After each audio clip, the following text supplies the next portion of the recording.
I think my biggest takeaway from this trip is that, of course, the Mongolians were the conquerors of the world because they were so strong of mind and body. And this diet that they eat, so full of the yellow fats, right? And the yellow dairy and all the stuff Weston A. Price talks about is exactly what makes you strong and almost like superhuman against the elements and everything else. And the way that it feeds the brain so that you're calm of mood and you have clear thought, all of that would really go into a very good leader.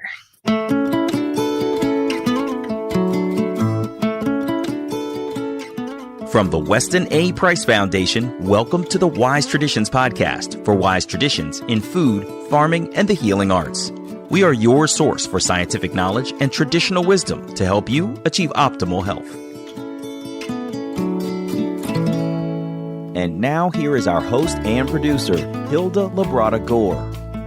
Hey, Hilda here. In the 1930s, Dr. Price traveled the world learning from indigenous people groups. He documented their dietary patterns, their overall health, and the influence of modernity on both. On a recent trip to Mongolia, Mary Ruddick had the same objectives in mind. This is episode 400, and our guest today is Mary Ruddick, a seasoned nutritionist who has been dubbed the Sherlock Holmes of Health. Mary travels the globe researching ancestral diets and their protective mechanisms on health. In October of 2022, Mary had the opportunity to visit Mongolia for an extended period of time. And today she describes to us what she learned during her experience there and through her research.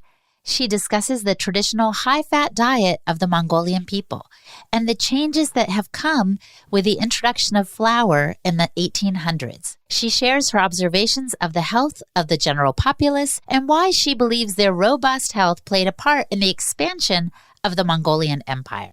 She also talks about the influence of modern foods like candy and technology like cell phones and how these may be altering the Mongolian culture. Finally, she discusses her experience staying with and hunting with Mongolian eagle hunters in the western region of Mongolia. I had the privilege of accompanying Mary on part of this life-changing trip, so I chime in here and there as well. Before we dive into the conversation, I want to invite you to check out the Real Milk website, realmilk.com, which is a project of the Weston A. Price Foundation. This website is a source of reliable information on real raw milk. There are articles, blog posts, videos, and more that explain why raw milk is healthy, how it benefits you, and where you can obtain it in the United States. There's a map, actually, where you can plug in your zip code and find out exactly the closest locations to get real raw milk. And there's also commentary on the politics and economics of raw milk and industrial dairy. So much is there. So go to realmilk.com to find out more. And Second Spring Foods, sprouted pantry staples and freshly milled organic whole grain flours. Sprouting since 1985, Second Spring Foods is a family-owned and operated business in Ontario, Canada. They sprout a wide variety of grains and beans, and it's all organic. So go to secondspringfoods.com to find your favorite sprouted stuff. That's secondspringfoods.com and use the code WISE for 10% off. And remember that nourishing food traditions like sprouting and fermentation revitalize the modern pantry with whole foods. So you can also visit the Learn section of secondspringfoods.com for delicious sprouted recipes, information on how to sprout, and their free sprouted sourdough ebook. Once again, that's secondspringfoods.com and the code word WISE for 10% off. And by the way, shipping to the U.S. and Canada is free on all orders over $65. This is Hilda Labrada Gore, and you're listening to Wise Traditions. Welcome to Wise Traditions, Mary. Thank you so much for having me. You are amazing. I loved when we had you on the episode. I think we called it the Sherlock Holmes of Health, because you, much like Dr. Price, have traveled the world connecting with indigenous people groups, trying to find what gives them vibrant health. Is that not right? Correct. So recently, you and I both had the privilege of going to Mongolia. What made you pick Mongolia as your next destination? You know, I've had my eye on it for a long time. I try to go to as many different climates and regions and parts of the world as I can so that I can see the differences and the similarities. I really try to get a lot of variety to my research. And luckily, I had been working with someone for about a year and a half who was able to get me in with the Kazakh eagle hunters and get us in with the eagle hunters. And last minute, I pulled the trigger and went. Wow. Of course, I was there. So it feels funny asking you, but I'm asking you so that our audience knows. And then so you and I can go back and forth a little bit about what you learned there. What were some of the first things that you noticed in terms of the dietary habits of the Kazakh eagle hunters? Do you know what was really interesting was that I had heard that it was primarily carnivore, or about 95% carnivore, and that it was very high fat. But it was actually shocking how high fat it was, even for someone like myself, who's been mostly in ketosis for over 15 years. For me, it was a lot of fat. So I mean, it was very high fat. And then it was also very interesting to learn about the seasonality of the way that they eat. For instance, that they're known for eating horse. Horse is a staple food for them, but it's not year round. It's only in the winter. And it's a specific way that they prepare it. And they use the whole animal, the skin for everything. Nothing goes to waste. And then also what was so interesting to me was to learn that in the summer, it's just dairy that's consumed. There's no meat, which was very interesting. There were so many little tidbits. I was blown away by the fact that they make an organ stew, kind of an organ broth like the Maasai do, and really heard multiple people claim that's what keeps them healthy. Very similar to the Maasai. So I saw a lot of similarities between the Maasai and the Kazakh eagle hunters, and that was a surprise. I did not expect that at all, given that the climate is so different. We're in the valleys of the mountains, right between the border of China and Mongolia. That was very surprising as well. Yeah, and it struck me after we had one of these meaty, fatty meals. By the way, people eat with their hands, and I was like, wow, it just felt so connected. Like we were so connected to the animal. And I remember one of our hosts, like literally prying open the sheep or the goat's head to give us the brain, and then prying open a bone to give us the bone marrow. And it just felt so amazing. But it also struck me that if anyone was trying to be a vegan or vegetarian in that part of the world, they wouldn't be able to survive because there's not a carrot in sight. The land is not arable. So they have to eat meat and fat and whatever they can glean from the animal, the butter and the milk, the yak milk and the butter that were so abundant. Yes. Yeah. Really nothing can grow there. And so unlike other Asian countries, they're not rice consuming. They don't consume all these vegetables. In fact, there's so many different ethnic groups in Mongolia.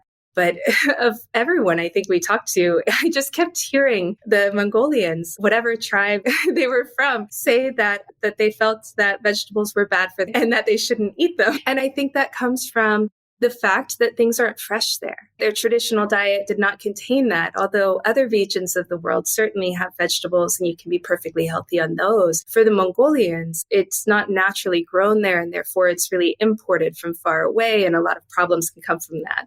So they're very meat and dairy eating area. Yes. And Mary, didn't a friend of ours during our tour, literally, I feel like he said something like this, if I'm unhappy, meat makes me happy. And he didn't just mean it makes me cheerful. Like he meant it changes my mood. Yes, exactly. And what you're describing also is exactly what Dr. Price found, that the healthiest people groups were not eating the same foods as you just pointed out, but they were eating what was available locally. And that made up their traditional diet. Yes, I think that's really the key here. And that's definitely been the key finding in all of my research around the globe, is that it's very regional. They're not importing.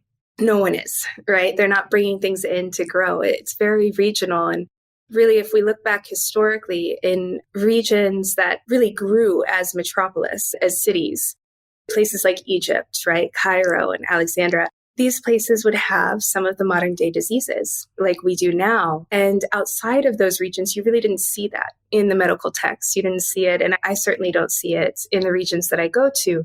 So I think there's something that's quite problematic with bringing unnatural foods to a region.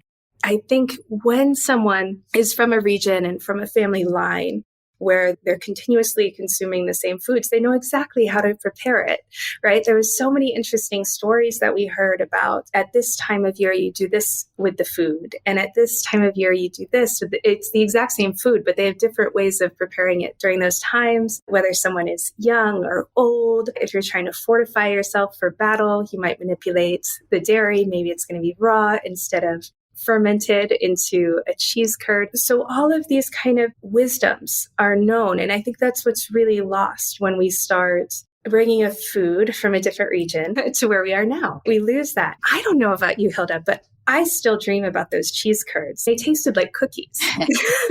I know they really did. So that takes us to my next question. I'm picturing the breakfast table. Please describe to us what you saw on the most traditional tables in Mongolia.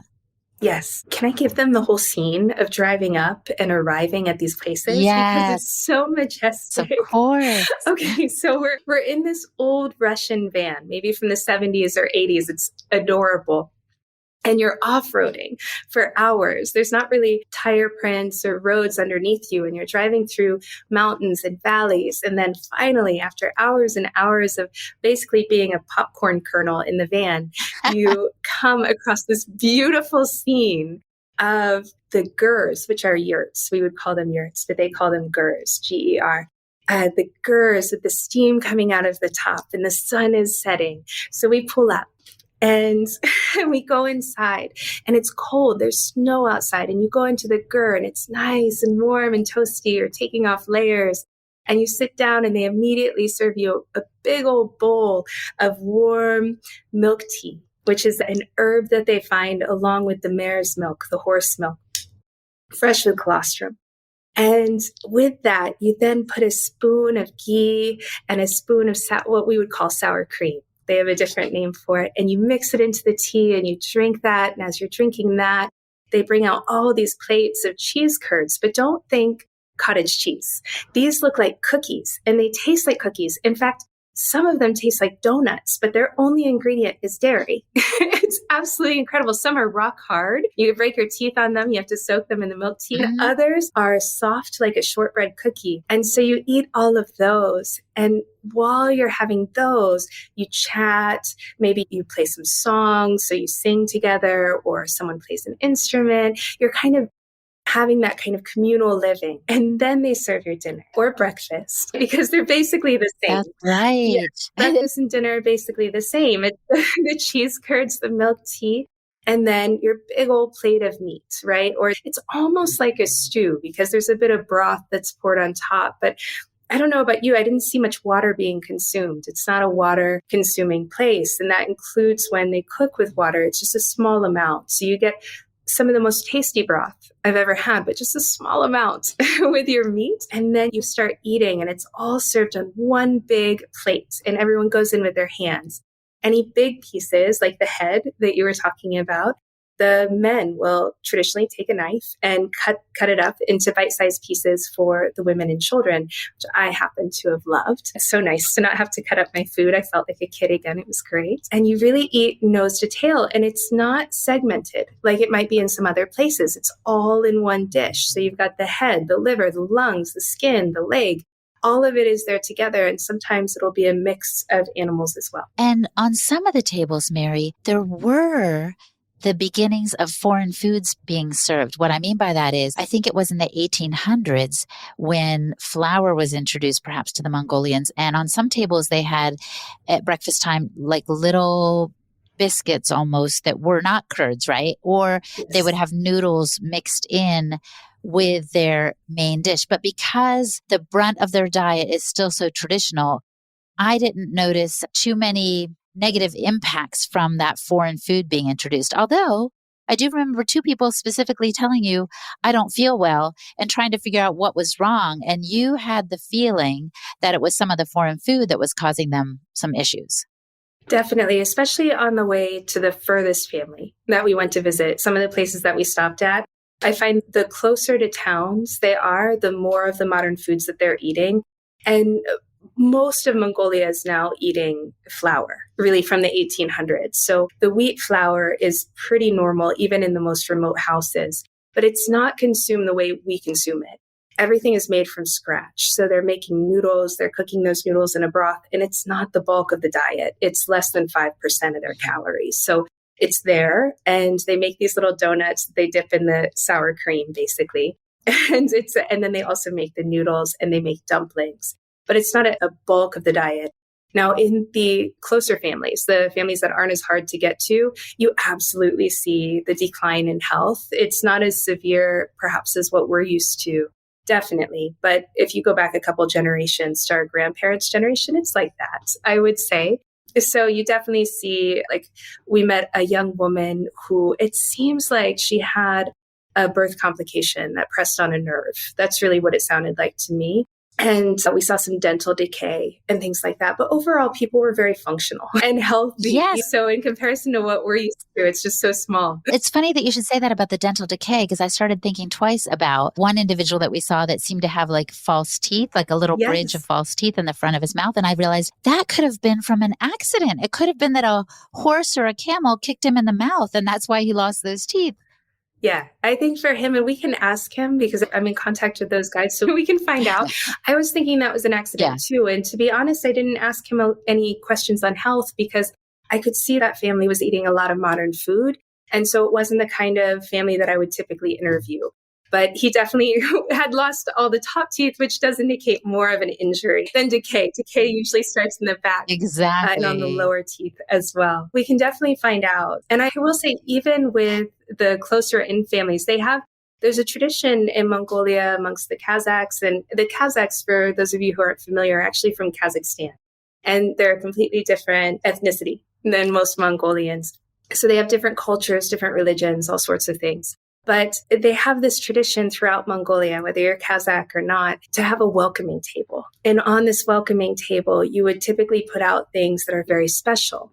Now, I want you all to try to arrest your normal associations, right? These folks are often very far away from a town. You may have to ride for hours on a horse to get to town, and anything you get, you have to carry back. The weather isn't great. It's pretty harsh, all right? It's a big commitment to do something like that. So typically you're only going to get the essentials, right? You're going to get maybe some water, maybe anything you might need for fixing the house, and then maybe the wheat flour, right? Because that's the one thing that they import from China. So you're not going to get a lot of extras. What they do is they'll get things to put on a welcome table. It's a custom to be very generous and warm there. And so they'll get candies and all sorts of these incredibly processed foods that they'll put on the welcome table. But what's interesting is that you often, especially the farther out you get, they're not actually eating it. They're just putting it out for you. They don't actually really like it. It's not their kind of food. So if we went to a house, our translator, who lives in a town, and he's Kazakh, so he speaks the language, but his family lives in a town, in a house, and all the normal things. And they absolutely ate the candy and enjoyed it. But the further out that you go, you tend not to see that. Since you mentioned the welcoming thing, I have to say that when I was traveling through the Gobi, you and I split at one point, and I was going to the Gobi Desert with a guide and a driver, and that was it. And it was amazing. But I got a lot of time to talk to my guide, who is Mongolian and not Kazakh. And I was asking her about some traditions, and she said the way they welcome a baby is so special. And it really blessed me to hear about this tradition. So what they do is they invite family over to share like a mutton broth, a lamb broth. And then once the broth is cooled, the newborn baby is bathed in the broth. And it is done with the hope that the baby will be nice and strong and healthy. That's just beautiful. And then on my flight home, I wanted to watch a Mongolian movie, and I started watching this Mongolian movie. I think it was called Sedora. And in it, they did the tradition. They bathed the baby in this broth. And I was like, oh my gosh, this is so beautiful. So I thought this would be a very Weston A. Price Foundation approved tradition that is just glorious and so wonderful for the baby. I had to bring it up. Yes. I couldn't get over how many traditional dietary and lifestyle aspects were still, even in the modern day folks living in the big cities. Really, Mongolia is just I think, a little diamond of learning about tradition, because even the city goers, we're so big on meat. I can go to a restaurant and get horse head and all the organs are there and broth is common. And it's very easy to eat traditional food in the city. Same with the dairy, right? The dairy is truly incredible. I was blown away while we were there that all of this isn't being exported. I could live on that stuff. The fact that we don't have these cheese curds that taste like cookies as a travel food all over the world is really a pity. I know. It's so good. And it's all these probiotic. I was researching the different probiotic strains within it. And the ones that I was finding, I actually found quite a few studies on it. And there's L-planetarum, which is antihistamine, and all of these very, very beneficial strains that tend to live within the microbiome and help the health of the body. And I think it makes sense. I think my biggest takeaway from this trip is that, of course, the Mongolians were the conquerors of the world because they were so strong of mind and body. And this diet that they eat, so full of the yellow fats, right? And the yellow dairy and all the stuff Weston A. Price talks about is exactly what makes you strong and almost like superhuman against the elements and everything else. And the way that it feeds the brain so that you're calm of mood and you have clear thought, all of that would really go into a very good leader. Coming up, Mary discusses how the beauty of the people and the way that they carry themselves points to their overall health as well. You're listening to the Wise Traditions podcast from the Weston A. Price Foundation. We pause now to recognize our sponsors. Raw Optics. These are glasses that will change your life. Our body evolved in natural sunlight. Sunlight is still essential for our biological function. Man-made light disrupts our hormones, our nervous system, our sleep, and our overall health, day and night, but especially at night. This is why Raw Optics has designed red sunset lenses to be used after sunset to block the light that tricks the brain into thinking it's daytime when it's not. This allows for natural melatonin production and prevents melatonin and sleep disruption. It protects the body's natural circadian rhythm by allowing it to know when it's day and when it's night. And red sunset lenses relax the eyes and mind, allowing for an amazing feeling of evening relaxation. Fall asleep more easily and quickly, sleep more deeply, and wake up with more energy with red sunset lenses. Go to rawoptics.com, that's RAoptics.com, and use the discount code WISE for 10% off any order of any size. rawoptics.com and the discount code WISE. And Optimal Carnivore. Optimal Carnivore believes that organ meats are the most nutrient-dense foods on the planet, and they want to make it easy for you to include them in the diet. Brain Nourish is their latest revolutionary new product that combines grass-fed beef brain and lion's mane mushrooms in a groundbreaking formula. It's the ultimate whole food nootropic to build a better brain. Studies have shown that both ingredients are remarkable for improving focus, lifting mood, improving memory, providing greater clarity, and enhanced creativity. So check them out. Go to amazon.com/optimalcarnivore and use the code Weston10 to get 10% off all products. And keep in mind that Optimal Carnivore also plants one tree for every product sold, which helps the environment. That's amazon.com/optimalcarnivore and the code Weston10. This is Hoda Labrada Gore, and you're listening to Wise Traditions. Other than the handful of individuals that we encountered whose diet had modernized and who had a few health complications, like you said, nothing as big as over here with autoimmune conditions and stuff, but they had a few things niggling at them. What did you see in terms of the overall health of the population of the Mongolians? What did you observe about it? I noticed, and this was another surprise, there were so many surprises, a higher concentration of people that look like they belong in the movies in Mongolia. So I really noticed the facial structure was very good.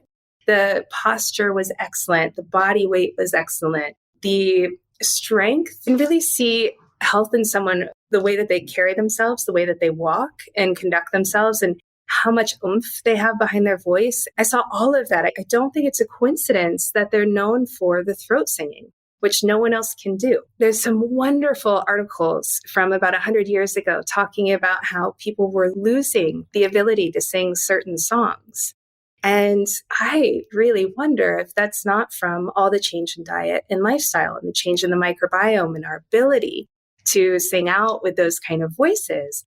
And here in Mongolia, they're able to do a type of singing that we're not able to do in the rest of the world, like the two notes at once, the throat singing. Not everyone can do it. It's still a rare skill, even within Mongolia, but it's unique to them. And I think a lot of that comes from the way that they live, the communal kind of living, the being outside in the elements with nature, and then the very, very nurturing diet. And the nurturing community, I would say, too. In the Gobi, I met with a Mongolian family that was nomadic and also had the traditions of herding the animals. I think they had yaks and goats. And I asked the grandmother something about what was the secret to your long life. And she said, family is everything. And she was living with her son, and he was helping to tend the animals. And she said she had 5 other children. And I think in total, they had over 60 family members between grandchildren and great-grandchildren. It was just amazing. But the smile on her face and the intimacy that comes from living in these gurs, as you were describing, these small dwellings that are geometrically round and beautifully shaped to withstand the elements of extreme temperatures and stuff in Mongolia. And so there's this intimacy that comes from everyone living under one roof. Or you might build a second gur, perhaps as your family grows. But it seemed to me that they're on top of each other. And this is part of the secret of their good health, is their connection with one another. I think so too. I think it's the amount of touching. I noticed they were constantly hugging each other, holding each other. And even with us, the teenage girls were so smushy. They would just smush their faces into ours and want to hug and sit right next to us. And all of that you wouldn't get in most places of the world. There's a lot of oxytocin and feel-good chemicals that we release when we're being touched by others, when we're making eye contact with others. And I think the fact that they do sleep in one gur together and then are exchanging the bacteria together of eating from one plate, eating with your hands, you're certainly not washing your hands. There's not water around. In fact, there's a whole myth about the Mongolians being afraid of water. So they don't even camp near it.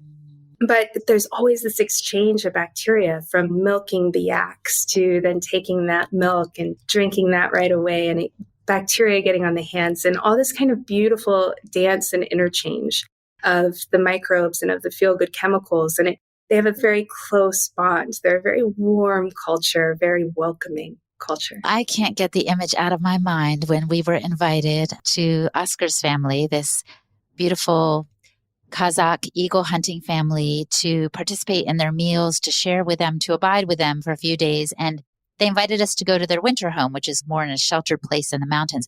So we were on horseback, and the father was singing a little song. He wasn't trying to impress us or be like, look what I know. He was just happy. He was content. So he was singing this song, talk about oxytocin. And then his daughters were following along. Why don't you complete that scene? And let's talk a little bit about the eagle hunting traditions now. Oh, it was so beautiful. Yes, he sang for 15 minutes or more? And you could just see the joy within him. And I feel that the joy just really radiated from them at most times, if not all times. They really live at a higher level of joy than the rest of the world. And the eagle hunters are so fascinating. I've a lot of questions, I'm sure you have as well. People assume that they hunt eagles, or they think that the eagles are then hunting for them for food. And it's not like that at all. In fact, eagle hunting is only done for part of the year, primarily the winter, and really when there's snow cover. Luckily, we were there for snow cover, so we were able to experience it and go out with them as they went to train a new eagle and also go hunting. But it's a real skill. These girls, the last family that we stayed with, they're young, they're teenagers, young teenagers. And when you hold these eagles, they are so heavy, your arm is shaking. I know. And these girls are carrying the eagles.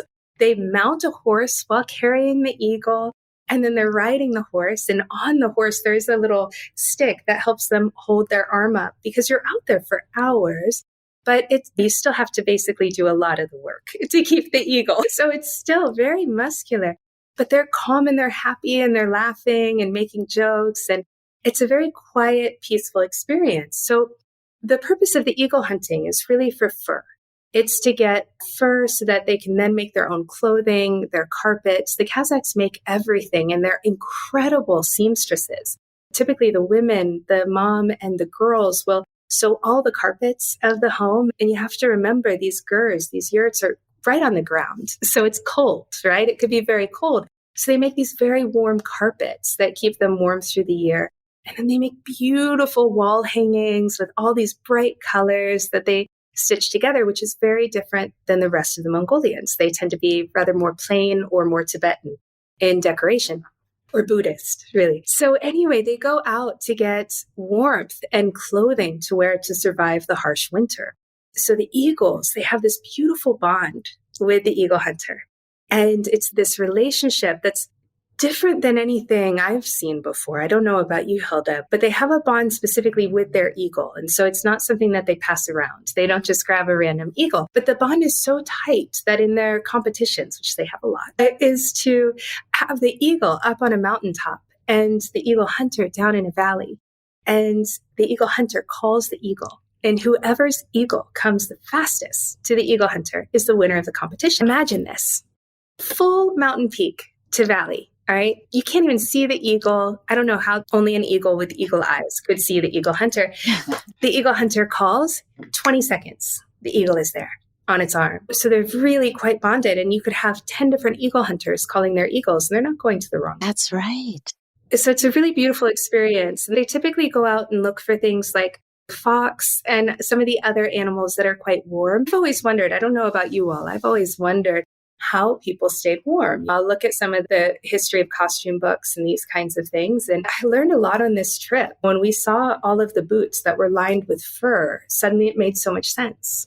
And the jackets lined with fur. So it can be this silk, very thick silk on the outside. So it looks like some of the Asian clothing that we've seen before. You would think, oh, you would freeze in that. But it's lined with fur, which keeps them very warm. And then they put a fur jacket on top. They make fur hats as well and all sorts of things. They really have absolutely everything they need from their region. They can make their own shoes and carpets and gurs. Traditionally, they would heat the houses with the yak patties. Now they're using some coal and things like that, depending on where you go.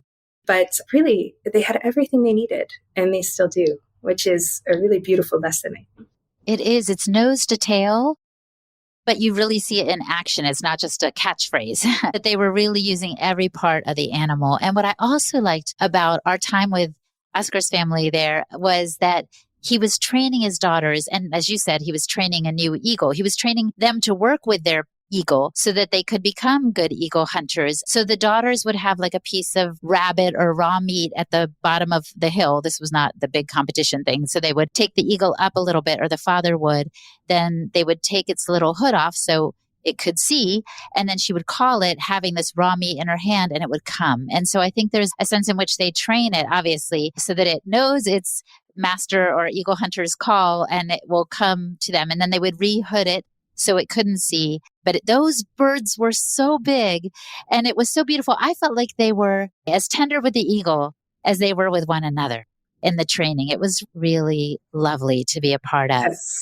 And then we did spend time, as you mentioned earlier, in Ulaanbaatar, which is the capital city. And Mongolia is so sparsely populated that of the 3 million people, the 3 million inhabitants there, over half of them live in that one city. So we saw modernity, but again, with the tradition still infused. And then we saw people living more traditionally in the outskirts.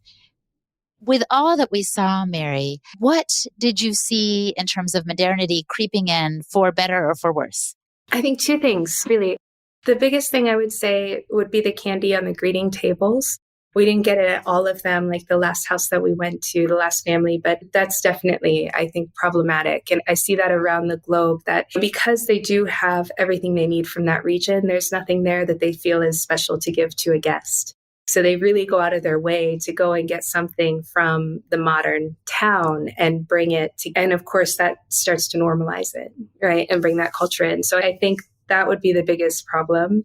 The other thing, and I don't know if it's problematic with this group or not yet, I didn't see the problems that I see in other cultures with it, but that would be the cell phones, that a lot of people now have cell phones. And although there's not always data everywhere you go and things like that, that absolutely will change places. I certainly saw with the tribes that I visited in the Amazon earlier this year, the way that it rapidly changed their culture when the NGOs donated the cell phones so that the kids could go to school.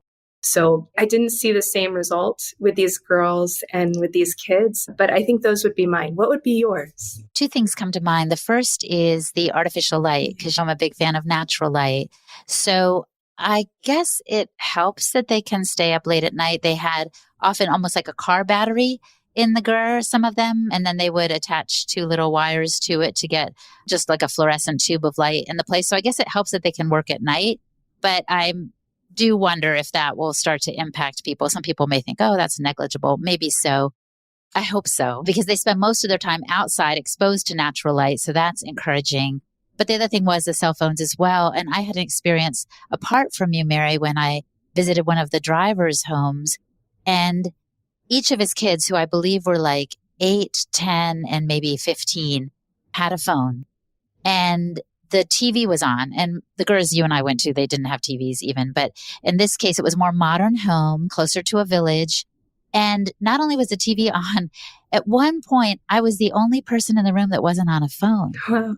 I'm not saying that as a point of pride. I'm saying it as a point of sadness, because they were all on their individual phones. And the father had just finished driving me on a long trip through the Gobi Desert. And so there wasn't interaction. I was so saddened to see it. These phones that are supposed to keep us connected actually disconnect us. And I'm afraid they're interfering with some of the closeness that is part of the Mongolian tradition for these families. So I was concerned, but again, I only saw this in the more modern households, the TVs and the cell phones. I didn't see this so much in the gurs and the outskirts of the city. Yeah, I think in the outskirts, it would be interesting. I'm already jonesing to go back. I don't know about you, especially to that last family, but It was so relaxing. It was like a meditation to be with them. The kind of battery that they were using, I've seen in other regions as well, and they're often solar powered. That's what it seems like it might be. And if that's the case, it's not going to work most of the year. I also noticed that they were primarily just using it for an hour or two during the darkness. So while they finished up dinner, they still went to bed early and woke early. So I think if it's used like the other regions, then perhaps it wouldn't cause as much damage, since they are out milking the yaks so early and they're out all day. But I agree with you. There's something just so beautiful about living with candlelight. And scientifically, it's obviously very important for our hormones to not have those lights and be exposed to those lights. That's a very good insight. So we're going to have to wrap up now, Mary, but I'm hoping we can get an article in the journal so we can elaborate on some of these experiences and let people see the pictures of these glorious people with these beautiful round faces that are ruddy from the elements and the sun, but not from acne or eczema. Yes, beautiful skin. I know, they were so gorgeous and in so many ways. And hospitality, I do want to mention here, is one of their hallmarks that we experienced, obviously, as Mary said, the milk tea right away. Anything we needed was given to us. It was so thoughtful. But I understood that Mongolia is so vast that one of our friends told us that people will actually leave their gurs open so that if a traveler is coming by and can't quite make it to the next village or wherever he's headed, he is welcome to stop by, even if he doesn't know the family. And you can also set up camp wherever you like, as long as it's not a national park that's off limits, but on anybody's land, because the land belongs to everyone. So it was just such an example of how to live in community with one another on this earth with hospitality and offering all of what you have, including your very gur. Yes, that's exactly it. It was one of the most generous places that I've been to, generous of heart, generous of food, physical needs, in all ways, just so generous. And there was beauty in the simplicity that, especially the further out that you got, it was like living in a meditation. They're really in touch with something that's very important that I think we all have access to. And it's easy to lose sight of the gifts that we have and bring that into our modern day. And I don't know about you, but I think for my big takeaway from this trip was to have much more family time. I love how much time they spend with each other. Absolutely. And I think, to me, one of the takeaways also was to be present. At one point, I got to ride a camel and I was just thinking, Hilda, remember the feel of this fur? I just couldn't get over how thick the camel was. And the man that was with me helping to guide the camel was wearing his traditional clothing. And I was like, remember that vibrant blue? And the clip clop of the camel's feet. I was just trying to hold on to it. And I think there's so many experiences that elude us because we get sucked into the virtual world. And there's so much beauty right outside our door. There's so much beauty right next to us that we miss because we're not present. So I felt like I was called back, like you said, into a more meditative, mindful way of living. Yes. Yeah. And I think that's where a lot of their happiness comes from. Aside from the food making their feel-good chemicals, they're very present. Yes.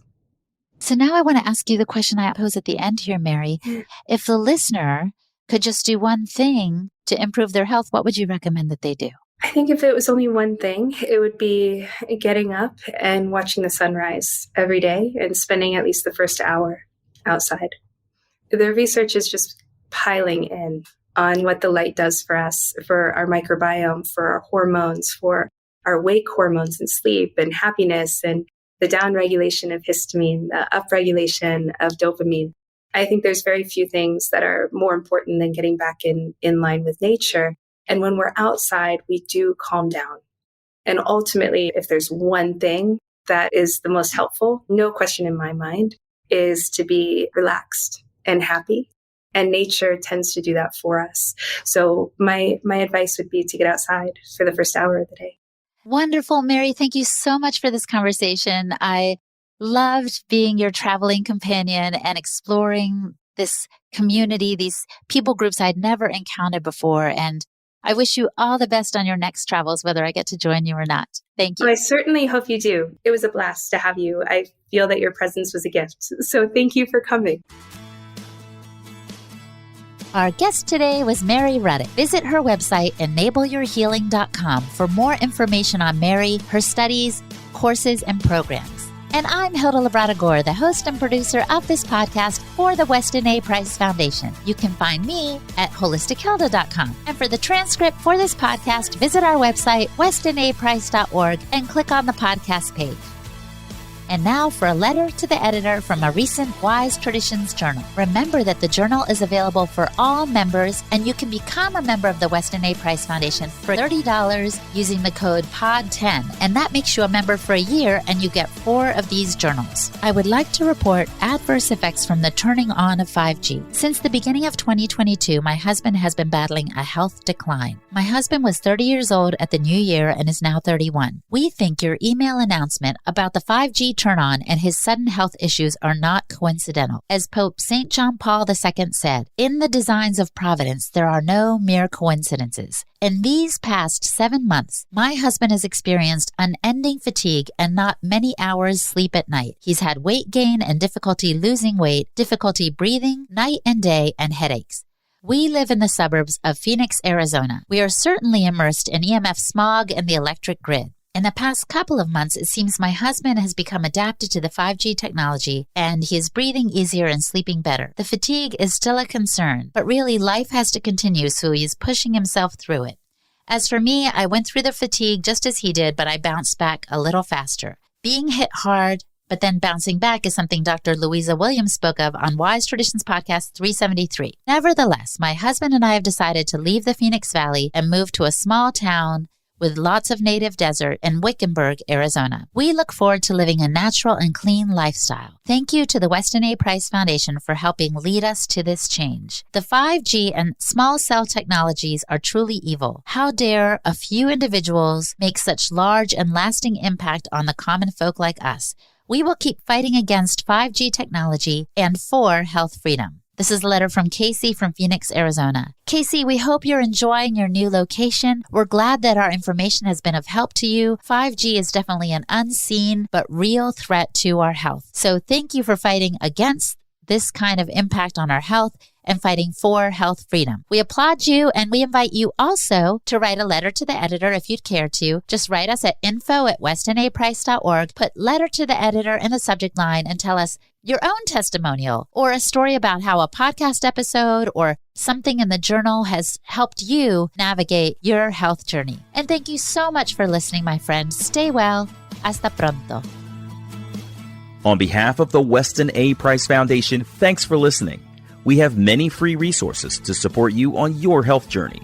Visit westonaprice.org to find podcasts, articles, videos, and more. You can also find a local chapter near you for help in finding sources of great food. We invite you to support the Foundation's mission of education, research, and activism by becoming a member.